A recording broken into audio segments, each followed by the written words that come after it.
The famous novelist's mysterious death best-selling novelist Harlan was found dead in his home. The police and his family believed it was suicide, but as the detective dug deeper, it became clear this was no simple suicide, and the family wasn't as harmonious as they appeared on the surface. The case was nearly closed when the renowned detective Blanc received an anonymous letter from someone wanting to hire him to reopen the investigation. With police cooperation, Blanc began questioning the family again. The day before Harlan's death had been his 85th birthday. That afternoon, someone had overheard him arguing with his eldest daughter's husband because Harlan had discovered his affair and threatened to tell his daughter. Harlan had also found out that his second son's wife had been scamming money from him, so he declared he wouldn't give her another cent. During that evening's party, his eldest grandson also had a heated argument with Harlan before leaving early. As for his youngest son, Harlan was planning to fire him for trying to sell the rights to his novels. Yet when questioned by Blanc, they all downplayed these incidents as minor disagreements. The dinner party ended around 11:30 p.m., after which Harlan's nurse helped him upstairs. The staircase made loud creaking sounds, and the eldest daughter, who slept in a room next to the stairs and was a light sleeper, could hear whenever someone went up or down. Shortly after, the second son's wife heard noises upstairs and went to check. This was the first time the eldest daughter heard movement that night. The second time was when the nurse came downstairs to leave. The youngest son also saw him at the door at exactly midnight. The third time was Harlan coming down for a snack. The youngest son saw him and reminded him not to eat too much, so Harlan went back upstairs.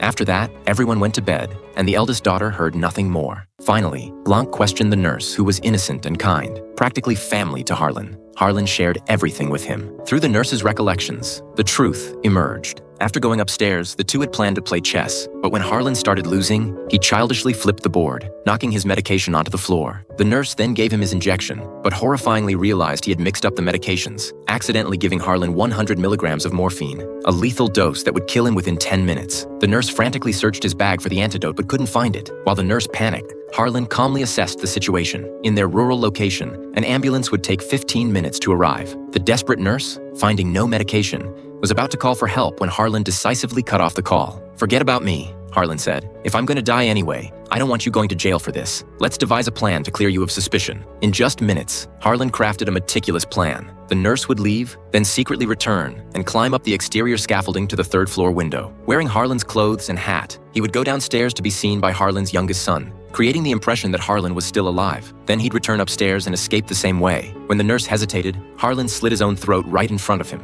leaving the nurse no choice but to follow through with the plan. The nurse had one critical weakness: he vomited whenever he lied. But if he stuck to Harlan's script and only told partial truths during questioning, he wouldn't be suspected. Indeed, after his statement, the detective let him go.